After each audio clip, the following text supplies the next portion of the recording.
Hey, what is going up? Going up? God, I keep saying that. Oh, I'm so sorry. What is going on, ladies and gentlemen? We are back. We are here. We are not queer, but if you are, we still love you. We don't care. We don't judge.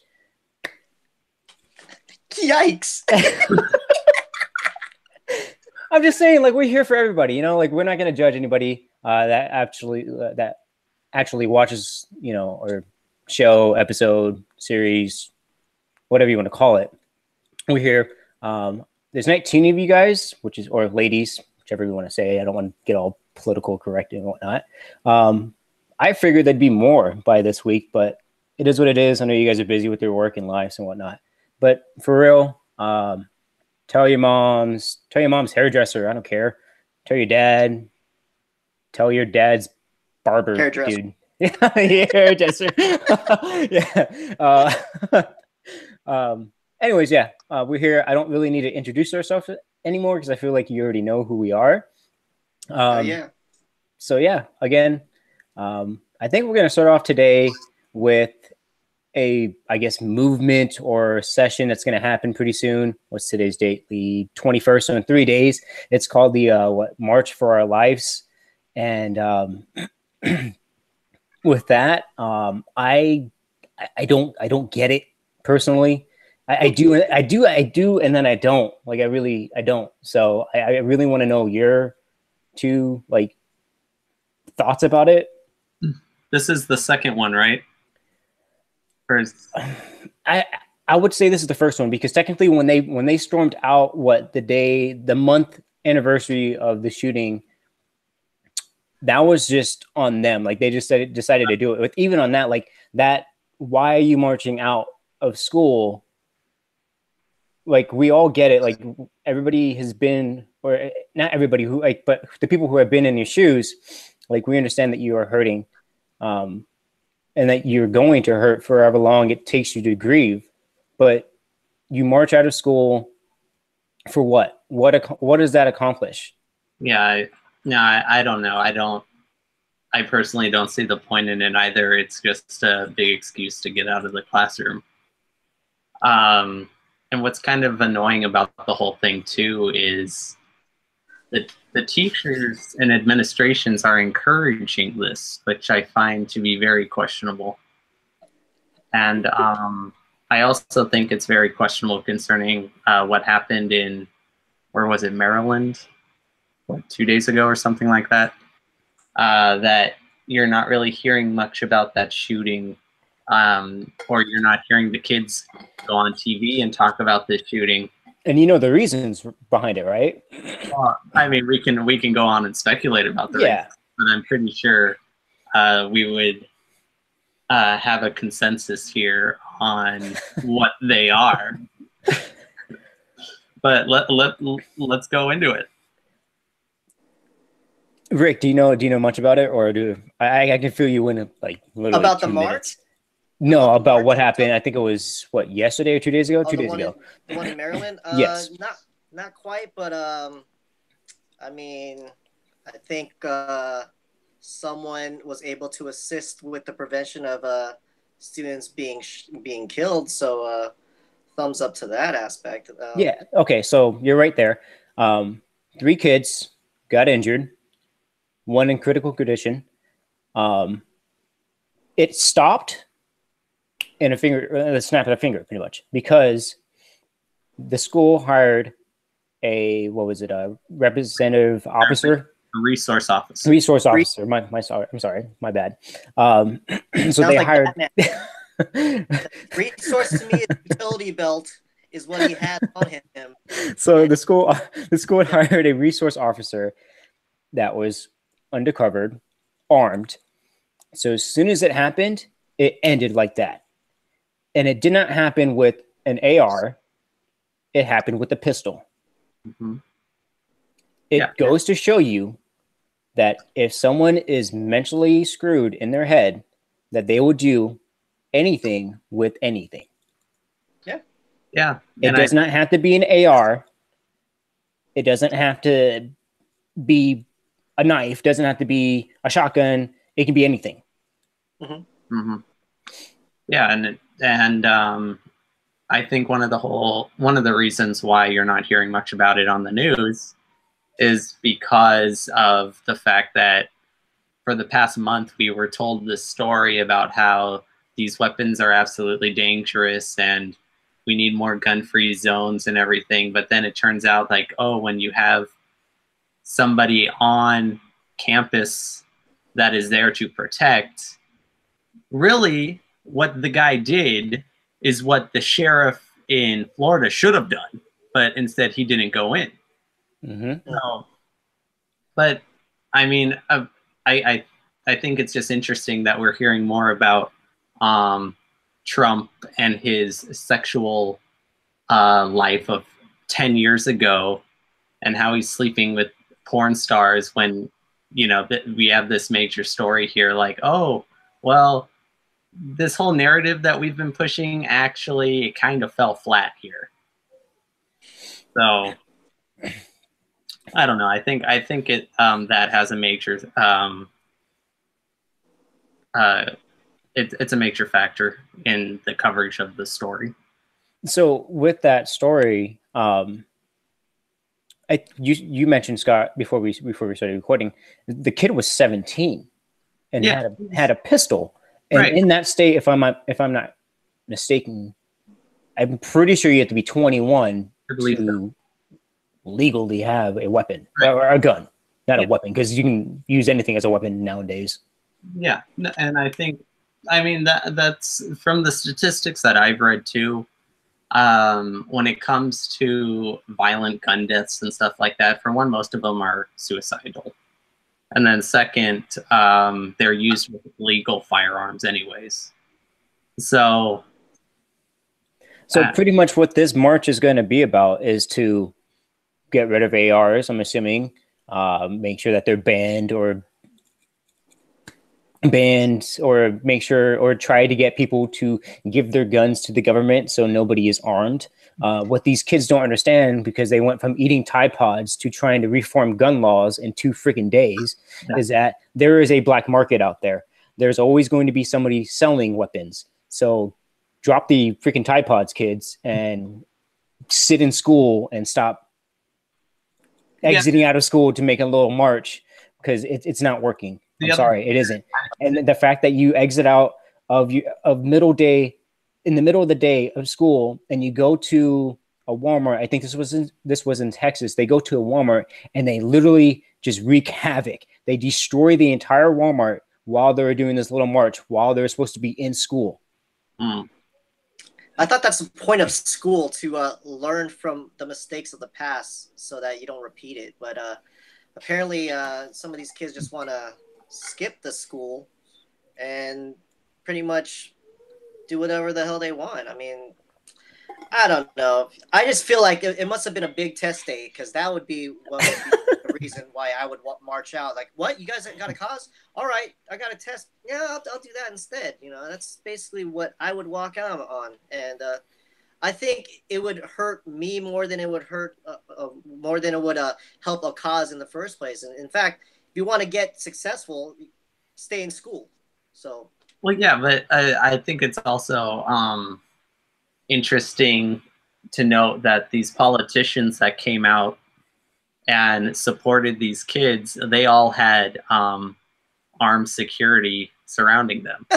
You see, so you mentioned that. So what happened 2 days ago at the school, the kid like shooting up, and you had the officer there. Like, you mentioned how crazy it is that Donald Trump's kid has people around him 24/7. Right. I mean, if you're going to be family of the president of the United States, you're going to be provided with Secret Service. And so I mean, I'm just thinking, as a parent, if my kid went to the same school as a child of the president of the United States, I would want to make sure my kid was in that classroom, because that is going to be the safest classroom. Oh, it's going to be a lockdown. Yeah. So, and I just think it's interesting that when it comes to something like that, even though the school is considered a gun-free zone, it doesn't apply to some. No, whatsoever. No, when it comes to the average American and their kid, nah, sorry, can't have your guns here. You're absolutely right. So do you think Obama's kids had a Secret Service too? Oh, absolutely. Absolutely, and they probably still do, because I'm pretty sure, if I'm not, like, again, mistaken, like, don't former presidents, don't they still have officers still following them, making sure that they're good to go, like, constantly? Yeah. So hey, are you guys familiar with the Duggar family? No, sir. The Duggars have like 21 kids. Now, I heard in 2020 he's running. Imagine that. I'm just messing, guys. I mean, come on. Dang. That would be crazy. Imagine all the tax dollars on that. Oh, geez. Yikes. Yeah, oh. Trump would destroy him easily. Easily, yeah. Oh, that'd be hilarious, though. So, going back to Trump, we all know that, well, if you haven't read it or heard it already, Trump is meeting up with Rocket Man. Rocket Man, yeah. When is it scheduled again? What is it scheduled? It's supposed to be scheduled in spring, so I'm assuming within the next month. Yeah, I think. I bet summer, guys. I bet summer. Maybe after summer. I think something has to happen in terms of the economics of North Korea for that guy to say, okay, we can talk now. Let's talk. You know, I think it's already happening, and that's why he's decided to come to the table. Well, you posted something that you were willing to bet that there was already an agreement made between them two. Yeah, what makes you feel that? No, I personally, just because I follow Trump's Twitter quite regularly, and he made a tweet pointing out that there hadn't been a weapons test since late November. They ran out of gas. Well, I thought about it and was like, well, he was in Asia right around that time too. So I wouldn't be surprised if there was some sort of meetup, like secret meetup between him and Kim Jong-un, because Rocket Man. Okay, Rocket Man. Yeah, that's easier to pronounce for me. Rocket Man. I like that one. Yeah. So he could have easily met up with him in China and said, hey, you better knock this off. China. And China. And by the way, I have I think the president of China, his name is Xi Jinping, I think. Okay. He provides North Korea with the resources in order to run what Trump calls the depleted and food-starved regime. So yeah. So basically, Trump could have had him there.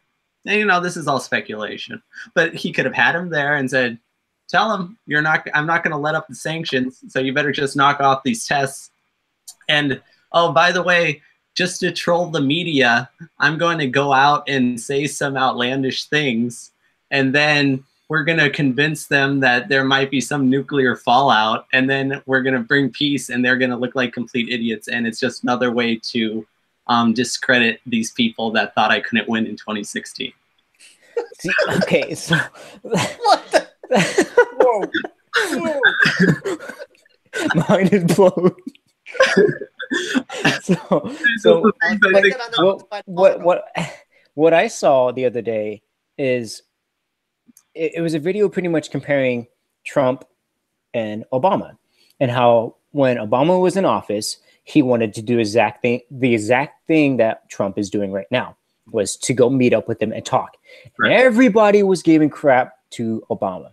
Yeah. Saying, oh, it's not going to go well. You're going to end up, starting another war, a nuclear war with him. And now that Trump's doing it, they're praising him like he's a freaking god. Well, there's some things just from my readings of China or Asian politics. The Asian diplomatic system, I guess you can call it, or whatever, Asian diplomacy. Let's go with that. Asian diplomacy is a lot different than Western diplomacy. So when you have Obama, unfortunately, the Chinese did not respect Obama at all. And Trump, one of the first major things he did when he got into office was that he somehow made China agree to enforce the sanctions. Because Obama was trying to enforce those sanctions and China just said, no, forget it, whatever. And with Trump, once he was able to enforce the sanctions and that crippled the food-starved, depleted regime, now you're in a position of power and strength where basically you have the room to negotiate some sort of deal with these with Rocket Man. How do you think he did it? Well, that's the question. Snapping his finger, man. Because I guarantee you, if this goes right between him and Kim Jong-un, aka Rocket Man, Trump is getting the Nobel easily. Oh yeah, without question. I told you I can do it. I did it. Well, see that's the thing. If people paid attention to what he was saying in the campaign, he was like, "Look, China's ripping us off." So right there, he's already putting himself into a position in opposition to China, and China clearly knows that they've been ripping off the United States. So, duh, they're smart. Come on. So basically, they go, "Oh crap!" And plus, Trump understands economics, so they go, "Okay, we can't mess with this guy." So we're going to actually have to come to the table and talk. And since Trump probably said, hey, I'm going to raise the tariffs, and look, he's already raising tariffs on other imports coming into the country anyways, the Chinese probably thought it was serious enough to say, okay, we better enforce these sanctions. But just going off, I have this article. It's from The Guardian, and I'm not a huge fan of The Guardian, but this just gives you an example of what I was saying earlier about strength and China's perception of Obama. Because here can you guys see it? Yeah. Yep. Okay. So headline is Barack Obama deliberately snubbed by Chinese in chaotic arrival at the G20. The G20 is basically a group. It stands for the Group of 20, and they just discuss economic and foreign affairs and stuff like that. But basically, what happened was Air Force One landed in China, and you're supposed to when the president or the queen or prime minister or whoever lands in China, you're supposed to get a red carpet like this. Can you guys see that? Yeah. Oh, yeah. Okay. Well, Obama didn't get any red carpet. He just a little left.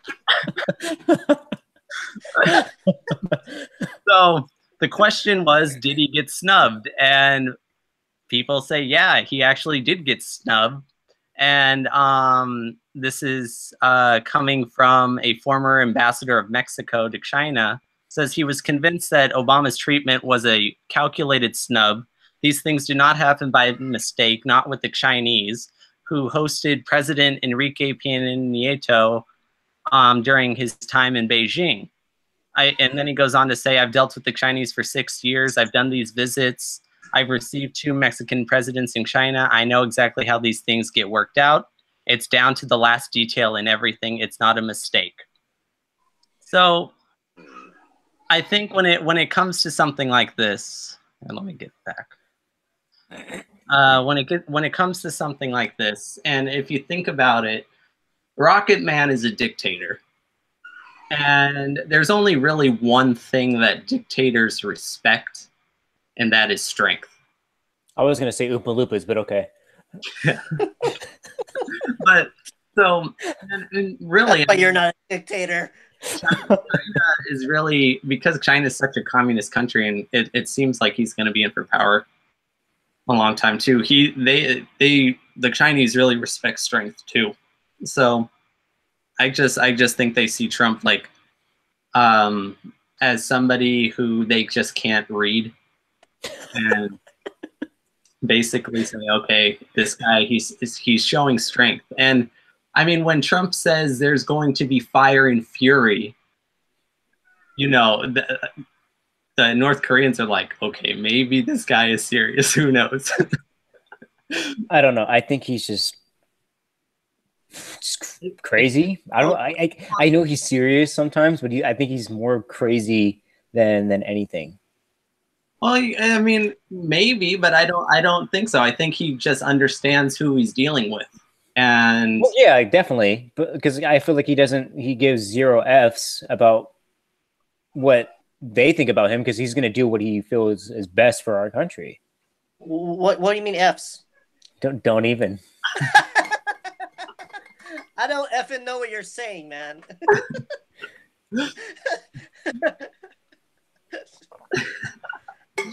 Oh, but I just think when people talk about, I've always been, for one, I mostly what I got drawn to this whole thing, it was first the fact that I thought it was hilarious.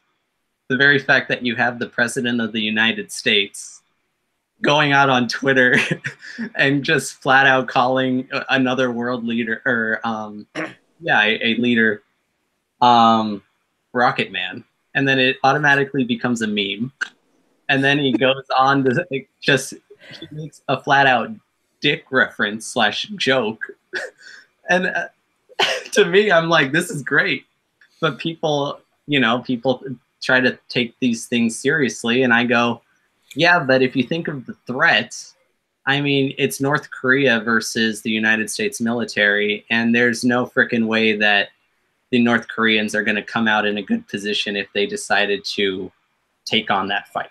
That, and we're supposed to have pretty soon a space force. So sign me up. Give me a plasma rifle. Let's do this. Right. I mean, and I don't know if Trump was serious about that or not, but maybe he was. I don't know, guys. Thanos I'm just saying, is coming, guys. by 2030, I should be shooting freaking aliens. Let's go. Yeah. Okay. It was what a couple of days ago, wasn't it Alien Abduction Day? I was ready. So I mean, bring it on. Trump knew what was up.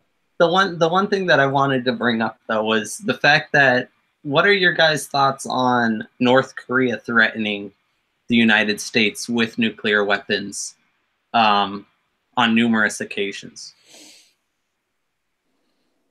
You guys, because to me, it's kind of like, oh, well, if we're going to take it as a credible threat, then I think the response should be somewhat along the lines of, you try, and I'm going to destroy your regime. You're going to see fire and fury like you've never seen before. Mm-hmm. If you're going to threaten the United States, like, come at me, bro, fine. But I'm going to unleash the arsenal on you. I feel like the threat is there, but I don't feel like the threat from them is actually, I guess, meaningful, because I don't feel like they can actually get close enough with their weapons. Yeah, I don't think they can either. And I mean, sure, they probably, the unfortunate thing in that region is that South Korea and Japan are both non-nuclear states. And even if they were to get close, I feel like it would just end up in the ocean, like close, right off the border of like New York or something, Yeah, well, I think they would just screw over South Korea. Well, no. I think the United States military would just be able to shoot it out of the sky. That too. And then after that happens, we'll just release the fury and fire, like you were talking about. The Kraken. We're gonna release the Kraken. That's pretty much what's gonna happen. Yeah, and I don't think Trump. For one, the United States wouldn't make the first move. I just can't see them. Who do you think would? It would have to be North Korea, because I don't think Trump would even consider shooting first. So you're saying North Korea is Han Solo? They will shoot first. Is that what you're saying? Okay. If you want to make a Star Wars analogy, maybe. Go Greedo then. Go Greedo. We're Greedo. But we And would they're even, Han. but even I think the only way that we would even consider using a nuclear weapon would be if North Korea decided to attack Japan or South Korea, which are non-nuclear countries. Well, we all know why Japan is. I mean, Well, yeah, we're now Japan's we're their protection. I mean, exactly. would have to respond. covered. So I don't. Yeah, it's just one of those things where I think that would be the only way we would go nuclear. More concerned that North Korea is going to attack Gilligan's Island, and that's what's going to start the war, guys. I can't. I feel like we can't have a serious conversation with Rick here. I think we need to prevent Gilligan's Island from getting bombed, and Trump is in the right direction with getting that handled. So.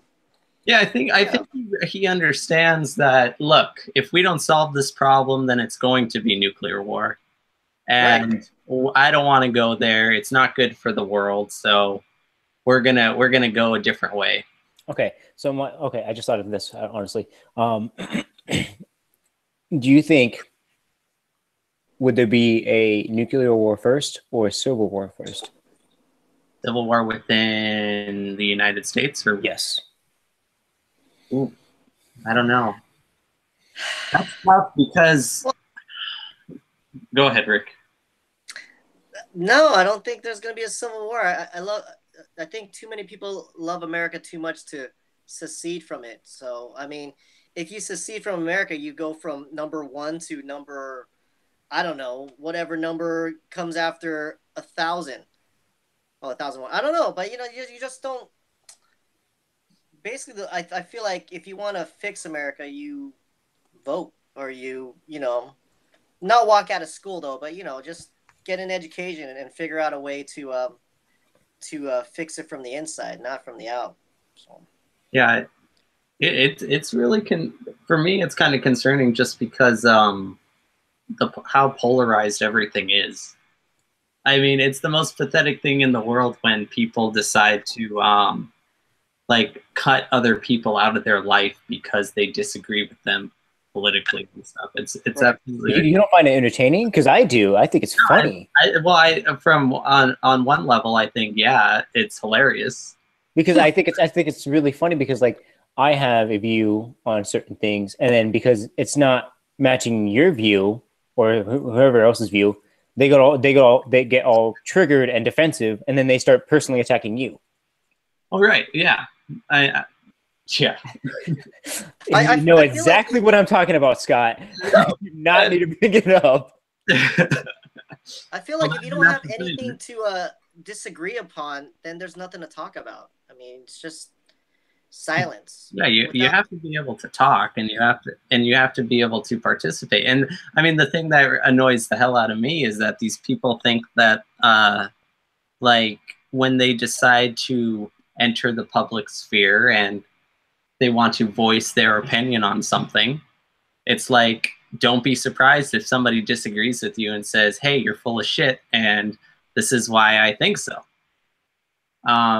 Some people just decide to when they don't have an argument against you is when they got to resort to the personal attacks. Exactly. I mean, that's right. What it is. If they can't come up with an argument for why your position is wrong, then you won the argument. It's an end of story. Like you won, you've got it. But then they're going to keep on going until they get their point across, or they get the last word. Yeah, and well, here's the thing with me. Whenever I go into some sort of argument, I don't look at it as like a win-lose situation. I always look at it as a win-win. Because let's say I was proven wrong. Okay, well, now that I have been proven wrong, I now have a correct view of the world. So really, I got a reward out of being wrong. Does that make sense? Yeah, it does. I mean, okay, now I have been given the truth. And then I can do what I want with that. But I shouldn't go against reality when it comes to the truth. So I just can't stand people who think they're can voice an opinion and then say, okay, I'm gonna tap out now. I don't care what you have to say. Like, no, if you're gonna engage, let's go. Let's go have this mental exercise, this battle. Let's go. Yeah. So yeah, I don't know, but I think things being so polarized, I can probably think of a few instances in the United States where civil war might become a thing.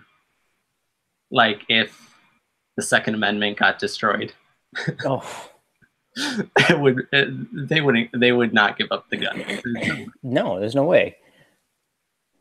Like, I might just attend this rally with freaking Tide Pods and Tide Pods just so I can pass it out to the kids. Well, see, what would be interesting is if one of us went to the rally with a sign that was a totally different sign, completely against what they were saying. You know, I don't know exactly what that sign would be. It could be something along the lines of, you know what? If I had the day off from Watch work, Black Panther. I'll put a sign. Or my Watch Black Panther sign. If I had the day off of work, I would go and I would say hashtag hire vets. Hire our vets to be in the school to protect the kids. That's a long sign. No, just hashtag hire the vets. Hire the vets. No, I think that is yeah. What day is the 24th? Saturday? Yeah, Saturday. Oh, see, they can march because there's no school, guys. I'm a proponent for marching on the weekend. Sounds good because at least you're not, What if you have Saturday school? Do you march? Yeah, because those guys are the delinquents, right? I'm gonna march. That's breakfast club all over again, man. Dang. Oh. Honestly, with that being said, I think we're done. And with the Breakfast Club, that's actually the best way to end this video. With the Breakfast Club reference, don't you forget about us, okay? Yeah. Yeah. Touche, pussycat, touche. We will be back next week with another topic. Hope you guys found this interesting, enlightening, intellectually stimulating, or all of the above. Stimulating. Be sure to like and subscribe, and we will see you soon. Yeah.